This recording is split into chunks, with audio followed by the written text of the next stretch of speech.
My self Hina. Welcome to my YouTube channel keep learning. आज के इस वीडियो में हम पढ़ने जा रहे हैं आंग्ल मैसूर युद्ध के विषय में। इससे पहले हमारा इस टॉपिक पे एक वीडियो बन चुका है जिसमें हमने आंग्ल मैसूर युद्ध टोटल कितने हुए थे, 4 हुए थे, उनमें से 2 के बारे में हमने पढ़ लिया है। फर्स्ट और सेकंड आंग्ल मैसूर युद्ध के विषय में पढ़ लिया है। आज हम पढ़ेंगे थर्ड और फोर्थ आंग्ल मैसूर युद्ध के बारे में। तो अगर आपने मेरा फर्स्ट वीडियो नहीं देखा है, इस टॉपिक का फर्स्ट पार्ट नहीं देखा है, तो उसे एक बार जरूर देख लें ताकि आपको ये चारों जो युद्ध हुए थे उनके बारे में अच्छे से समझ में आ जाए। तो हम अपना टॉपिक आज स्टार्ट करते हैं। आंग्ल मैसूर युद्ध थर्ड, जो तृतीय मैसूर युद्ध हुआ था उसके विषय में। तृतीय आंग्ल मैसूर युद्ध, ये युद्ध कब हुआ था इनके बारे में हमने कल पढ़ा था। चारों युद्ध पढ़े थे ना हमने। तो ये जो थर्ड वाला युद्ध था ये कब हुआ, 1790 में। ये युद्ध 1790 में शुरू हुआ और 1792 में ये युद्ध खत्म हुआ। जिस समय ये युद्ध हुआ तो 1790 में जो भारत में ब्रिटिश गवर्नर थे वो कौन थे? ब्रिटिश गवर्नर थे इस समय भारत में कॉर्नवालिस। कौन थे ब्रिटिश गवर्नर? कॉर्नवालिस।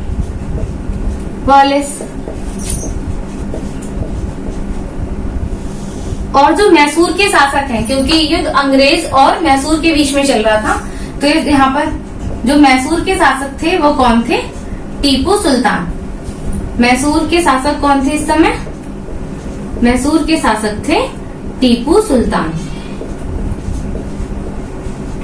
हमने पढ़ा था कि जो द्वितीय युद्ध हुआ था आंग्ल मैसूर युद्ध, उसमें जो यहाँ के मैसूर के जो शासक थे वो कौन थे? हैदर अली। और यहाँ पर उनकी मृत्यु हो जाती है हैदर अली की 1781 में, और उसके बाद में 1782 में उनके पुत्र टीपू सुल्तान जो हैं वो मैसूर के शासक बनते हैं। और जो सेकंड युद्ध था उसकी समाप्ति किस संधि के साथ होती है? मंगलोर की संधि के साथ उस युद्ध का समापन होता है। आज हम पढ़ेंगे तृतीय के बारे में, जिसमें हम पढ़ रहे हैं कि ब्रिटिश के जो गवर्नर थे, पहले हम ये चीजें थोड़ी सी क्लियर कर लेते हैं, वो कौन थे? कॉर्नवालिस थे। और मैसूर के शासक कौन थे? टीपू सुल्तान। तो कॉर्नवालिस अंग्रेज कॉर्नवालिस ये नीति बनाते हैं कि क्या है कि अब हमें मैसूर का जो क्षेत्र है उसे पूरी तरीके से जीतना है। मैसूर यहाँ पे जो टीपू सुल्तान है इनका अंत ही कर देना है, यहाँ से इनको हटाना है और किसी भी तरह जो मैसूर का क्षेत्र है उस पर पूरा का पूरा अपना नियंत्रण कर लेना है। तो ये निजाम जो हैदराबाद के निजाम थे उन्हें और मराठा, निजाम और मराठा इन दोनों को अपने में मिला लेते हैं, अपनी तरफ कर लेते हैं। कौन कर लेते हैं? अंग्रेज। और युद्ध की तैयारी शुरू कर देते हैं किसके साथ? टीपू सुल्तान के साथ। और टीपू सुल्तान का क्षेत्र कौन सा था? मैसूर। किसके लिए कर रहे थे? मैसूर को जीतने के लिए। अब ये इन दोनों को मिलाते कैसे हैं? निजाम और मराठाओं को अंग्रेज लालच देते हैं कि हम तीनों क्या है, अब मिलकर क्या करेंगे? मैसूर पर आक्रमण करेंगे। और जब हम मैसूर के क्षेत्र को जीत जाएंगे, जब हम मैसूर जीत जाएंगे तो उसका जो पूरा क्षेत्र है उसको क्या करेंगे? हम आपस में तीनों लोग बांट लेंगे। जो भी उसका जो क्षेत्र है उनको हम तीनों लोग आपस में बांट लेंगे। इस तरीके का लालच अंग्रेज निजाम और मराठाओं को देते हैं। और ये इस बात के लिए तैयार हो जाते हैं कि ठीक है, हम तीनों मिलकर क्या है, मैसूर पर आक्रमण करते हैं और यहाँ के शासक को हराकर इस क्षेत्र को अपने कब्जे में कर लेते हैं। तो इस तरफ ये अपनी तैयारी कर रहे होते हैं युद्ध की। कौन? निजाम, मराठा और अंग्रेज, ये तीनों एक साइड है। और किससे युद्ध की तैयारी कर रहे हैं? ये टीपू सुल्तान से, मैसूर से। अब ये मौका देख रहे हैं कि कोई मौका मिले और हम मैसूर पर आक्रमण करें। तभी क्या होता है कि ये जो यहाँ पे कोचीन का क्षेत्र है, कोचीन, और हमने पढ़ा था कि ये वाला क्षेत्र क्या है? त्रावणकोर। क्या है यहाँ पर? त्रावणकोर। तो कोचीन के 2 द्वीप होते हैं। कोचीन के 2 द्वीप हैं जिनको त्रावणकोर के जो राजा हैं वो यहाँ के 2 द्वीप को खरीदना चाह रहे हैं। और ये यहाँ के दो जो द्वीप हैं उनको ये त्रावणकोर के राजा खरीदना चाह रहे हैं, और इनके बीच में ये बात भी हो जाती है इन द्वीप को खरीदने के लिए। और यहाँ पर क्या है, मैसूर। जो मैसूर के शासक है टीपू सुल्तान, ये जो कोचीन का क्षेत्र है ये इन्हीं के राज्य क्षेत्र के अंतर्गत आता है। तो ये क्या करते हैं टीपू सुल्तान कि इन्हें लगता है, ये सोचते हैं कि हमारा जो क्षेत्र हमारे में है और हमारी बिना परमिशन के त्रावणकोर के राजा इस क्षेत्र को इनसे खरीद रहे हैं कोचीन से। तो ये क्या करते हैं कि त्रावणकोर के राजा के विरोध में युद्ध की तैयारी शुरू कर देते हैं कि हम इनके ऊपर आक्रमण करेंगे। दूसरी तरफ त्रावणकोर का साथ कौन दे रहा होता है, यहाँ के राजा का साथ दे रहे होते हैं अंग्रेज इनका साथ दे रहे होते हैं। अंग्रेज इनके पक्ष में टीपू सुल्तान पर कर देते हैं हमला। टीपू सुल्तान पर क्या करते हैं, हमला कर देते हैं। किसके पक्ष में, त्रावणकोर के राजा का पक्ष लेते हुए। ये तो मौका तो ये पहले से देख रहे थे कि किसी तरीके से कोई मौका मिले और हम युद्ध करें। तो यहाँ पर ये हमला कर देते हैं मैसूर पर, और यहाँ पर टीपू सुल्तान की हार हो जाती है। टीपू सुल्तान हार जाते हैं। टीपू सुल्तान को ये पराजित कर देते हैं। तीनों मिल जाते हैं और मिलकर क्या है, टीपू सुल्तान को हरा देते हैं।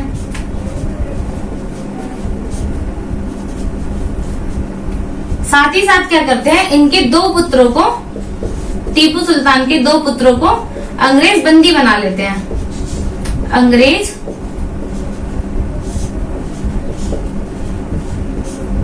बंदी बना लेते हैं। अब इन दोनों पक्षों के बीच में होती है संधि। इन दोनों पक्षों के बीच में एक संधि होती है जिसे किसके नाम से जानते हैं, श्रीरंगपट्टनम की संधि। कौन सी संधि होती है, श्रीरंगपट्टनम की संधि। किस किस के बीच में, अंग्रेजों के और टीपू सुल्तान के बीच में ये संधि होती है। अब ये संधि तो करते हैं, लेकिन क्या क्या शर्त रखते हैं। अंग्रेज जब जीत जाते हैं तो टीपू सुल्तान के ऊपर संधि करते हैं, तो क्या शर्त रखते हैं, संधि होती है जिसे किसके नाम से जाना जाता है, श्रीरंगपट्टनम की संधि। और ये संधि कब हुई, 1792 में। 1792 में संधि होती है। और इस संधि में ये डिसाइड किया जाता है कि मैसूर का जो आधा राज्य है वो टीपू सुल्तान अंग्रेजों को सौंप देता है।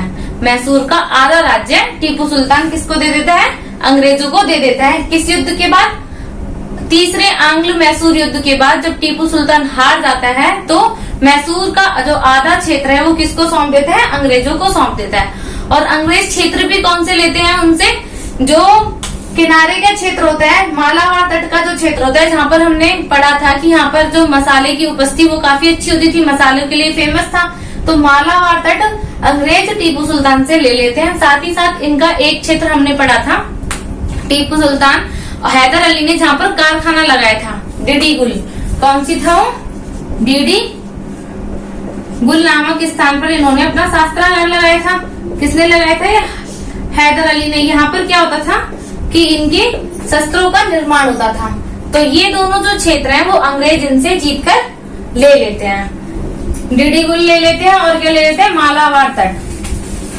संधि में क्या होता है कि मैसूर का आधा राज्य किसको सौंप दिया जाता है, मैसूर का आधा राज्य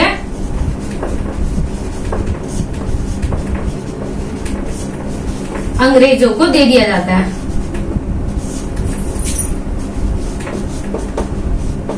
इस शर्त के साथ ये संधि करते हैं कि हमें आधा राज्य चाहिए। और साथ ही साथ डीडी गुल जहाँ पर शस्त्र निर्माण होते थे ये इनसे ले लिया जाता है, अंग्रेज अपने कब्जे में कर लेते हैं। अंग्रेज अपने कब्जे में कर लेते हैं। ये इस संधि में जो तय हुई बातें हैं वो हैं, अपने कब्जे में ले लेते हैं।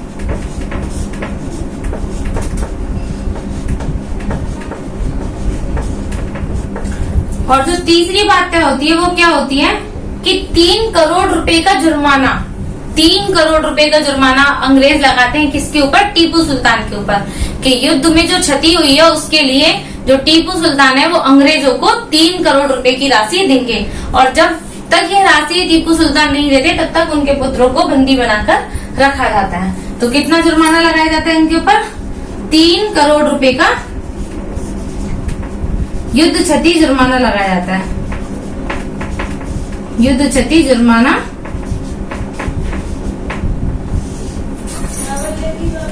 टीपू पर लगाया जाता है।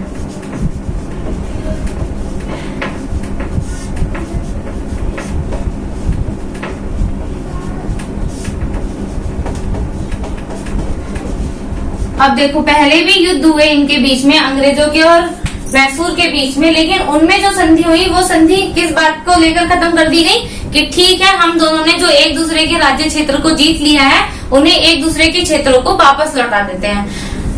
जो हिंदू राजा थे वो किसी भी प्रकार का इतना लोभ नहीं करते थे कि अंग्रेजों से ये वसूला जाए, इस तरीके की कुछ चीजें ली जाए। लेकिन जब अंग्रेज जीत जाते हैं तो अंग्रेज देखो कैसे उनके ऊपर 3 करोड़ रुपए का जुर्माना लगाते हैं। उनका जो शस्त्र निर्माण का जो क्षेत्र होता है उसको अपने अधीन कर लेते हैं और साथ ही मैसूर का आधा राज्य लेते हैं और राज्य का बंटवारा भी इस तरीके से करते हैं कि जो व्यापार के लिए उत्तम क्षेत्र है मालाबार तट, उसको ही अपने अधीन कर लेते हैं। मैसूर का जो मालाबार तट वाला क्षेत्र है उसको वह अपने अधीन अंग्रेज ले लेते हैं। तो इस तरीके से होता है कौन सा हमारा तृतीय आंग्ल मैसूर युद्ध। अब हम आते हैं चौथे आंग्ल मैसूर युद्ध के विषय में। ये था हमारा द्वितीय, तृतीय।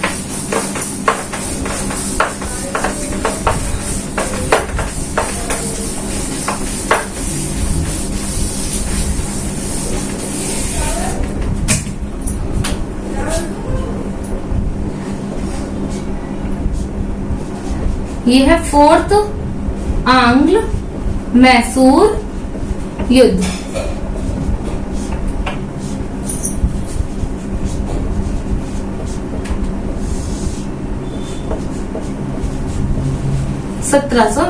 में इस समय जो भारत के गवर्नर बनकर आते हैं, ब्रिटिश गवर्नर, वो कौन होते हैं?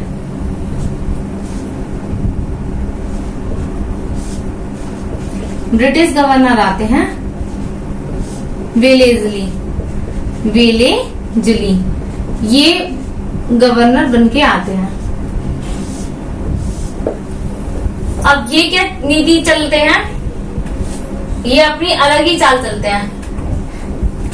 ये कहते हैं कि हम यहाँ पर युद्ध नहीं करेंगे, युद्ध हम बहुत कर चुके और क्या है, अब तो हम इतने शक्तिशाली हैं कि यहाँ के जो राजा हैं वो हमसे वैसे ही डरते हैं कि युद्ध करने से कोई फायदा नहीं है, जीतना तो किसको है? अंग्रेजों को ही जीतना है। तो ये एक नई नीति लेके आते हैं जो क्या है, राज्य को, जिसके अंतर्गत राज्य को ये अपने अधीन करना चाहते हैं। अब ये बोलते हैं कि हम किसी प्रकार का कोई युद्ध नहीं करेंगे, क्योंकि युद्ध करने से क्या है, सामने वाली पार्टी को भी नुकसान होता है और हमारा भी नुकसान होता है, और साथ ही क्या है, बहुत से धन का नुकसान हो जाता है। तो अब ये एक नीति बनाते हैं जिसका नाम क्या है, सहायक संधि। प्रस्ताव लेके आते हैं किसका? सहायक संधि का।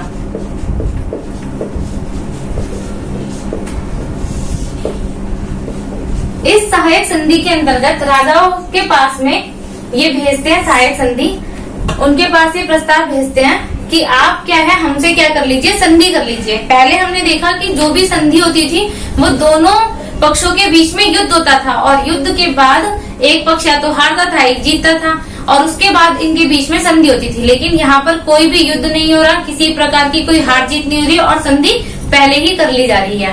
तो संधि में क्या तय होता था, जो इस संधि को अपना लेता था जहाँ के राजा, तो उनको वो अब उन्हें क्या क्या काम करने पड़ते थे। जो राज्य सहायक संधि को अपनाते थे वो अंग्रेजों के अधीन, अंग्रेजों का आधिपत्य स्वीकार कर लेते थे, मतलब अंग्रेजों के अधीन रहकर कार्य करेंगे।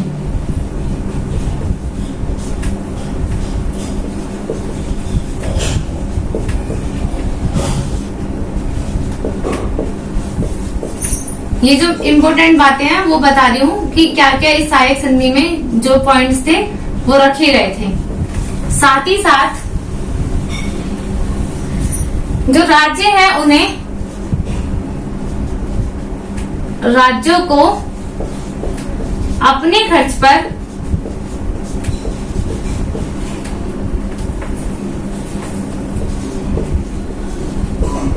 अपने खर्च पर अंग्रेजी सेना रखनी पड़ती थी। अंग्रेजी सेना रखेंगे ये।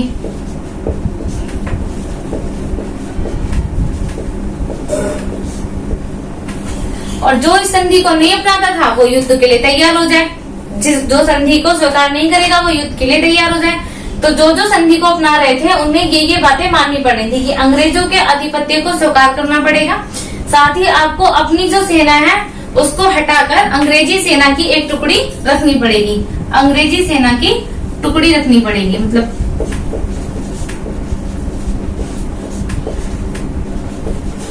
और इसका जो खर्च होगा वो क्या करेंगे, जिस क्षेत्र के राजा होंगे वो स्वयं इस सेना का खर्च करेंगे। यदि वे इस सेना का खर्च नहीं उठा पाते हैं तो इस संधि में ये भी था कि यदि राजा सेना का खर्च नहीं उठा पा रहे हैं तो अपने राज्य का कुछ क्षेत्र क्या है इन सैनिकों को दे दिया जाएगा। अपने राज्य का कुछ क्षेत्र इन्हें सौंप दिया जाएगा।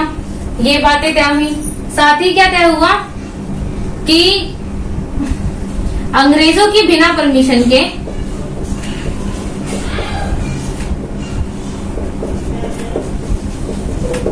बिना इजाजत के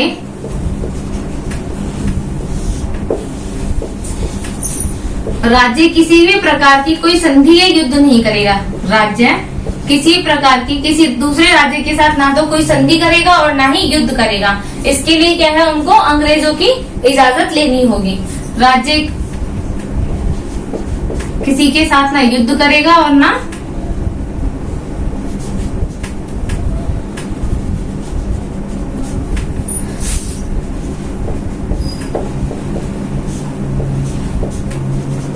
ही कोई संधि होगी।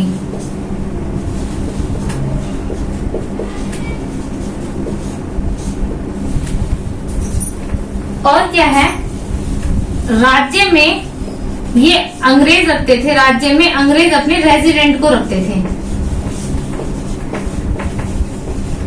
रेजिडेंट को रखते थे। इस रेजिडेंट का क्या कार्य था कि राज्य के पूरे कार्य की देखभाल करना। राज्य का जो भी कार्य है उसका पूरा देखभाल करते थे ये, मतलब जो भी कार्य होते थे उस पर पूरी निगरानी रखते थे, कार्यों पर निगरानी रखना।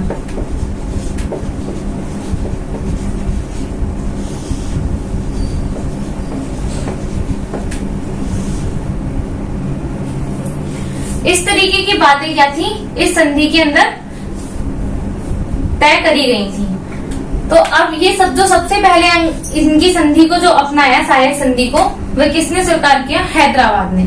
सबसे पहले 1798 में हैदराबाद ने 1798 में सबसे पहले सहायक संधि को किसने अपनाया, सबसे पहले सहायक संधि हुई किसके साथ, सहायक संधि हुई हैदराबाद के साथ।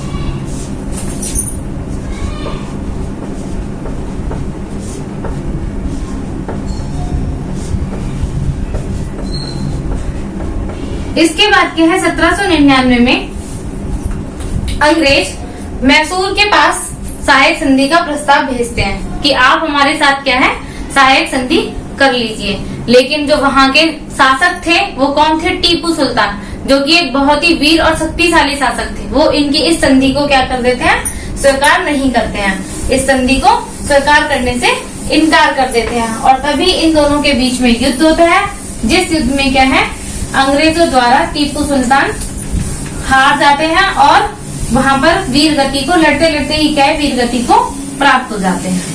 1799 में ये भेजते हैं मैसूर के पास में, मैसूर के पास सहायक संधि के लिए प्रस्ताव भेजते हैं।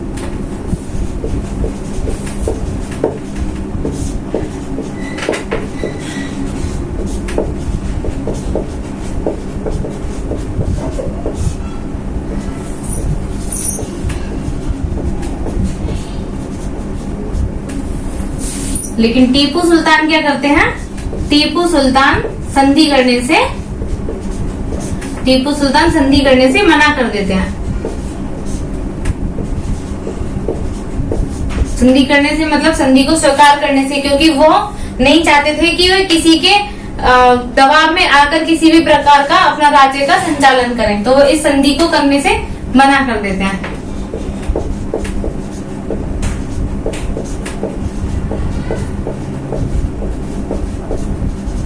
टीपू सुल्तान के बारे में एक उक्ति है जिसको वो मानते थे। वो उक्ति क्या है कि एक दिन का शेर बनकर जीना अच्छा है। शेर बनकर एक दिन जियो वो ज्यादा अच्छा है। एक दिन का शेर बनकर जीना अच्छा है।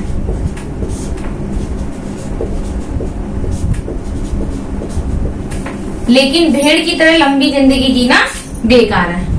भेड़ के समान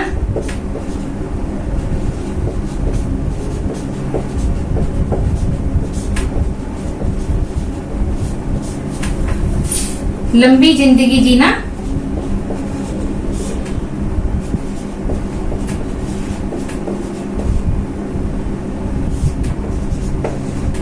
और इसी युक्ति का वो पालन करते हैं टीपू सुल्तान, और अंग्रेजों से लड़ते हुए श्रीरंगपट्टनम के द्वार पर लड़ते हुए वीर गति को प्राप्त हो जाते हैं। यहाँ पर अंग्रेजों से लड़ते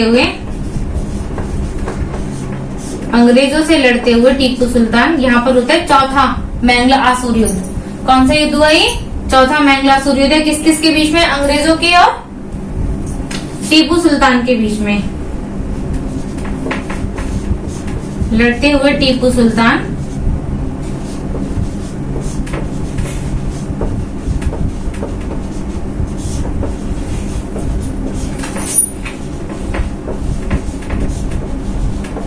वीर गति को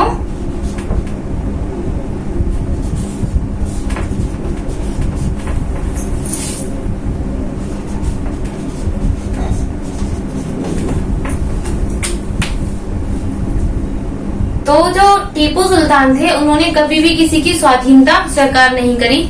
वह अंत समय तक अपनी पूरी निष्ठा के साथ लड़ते रहे, पूरी वीरता के साथ लड़ते रहे। और लास्ट में जब अंग्रेजों ने वेल्लेस्ली ने उनके पास में सहायक संधि का प्रस्ताव भेजा तो उन्होंने सहायक संधि को अपनाने से इनकार कर दिया और श्रीरंगपट्टनम में 1799 ईस्वी में इनकी मृत्यु हो जाती है श्रीरंगपट्टनम के द्वार पर। और इनकी मृत्यु के बाद क्या होता है? इनकी जब मृत्यु हो जाती है तो उसके बाद हमने पढ़ा था कि मैसूर में किसका शासक था? आड्यार वंश का शासक था। तो आड्यार वंश के ही एक छोटे से बालक को यहाँ का शासक अंग्रेज बना देते हैं और शासक बनाने के बाद उस छोटे से बालक से क्या है, इस संधि पर अपना साइन करवा लेते हैं। और इस तरीके से वो पूरे मैसूर, जो उनका सपना था मैसूर को जीतने का, उनका अंग्रेजों का सपना पूर्ण हो जाता है और मैसूर क्या है, अब अंग्रेजों के अधिकार क्षेत्र में आ जाता है। तो आज हमने जो आंग्लो मैसूर युद्ध थे वो चारों युद्ध के विषय में पढ़ लिए हैं। आई होप आपको मेरी वीडियो जरूर पसंद आई होगी। तो प्लीज इसे लाइक और सब्सक्राइब करना ना भूलें। Thank you so much.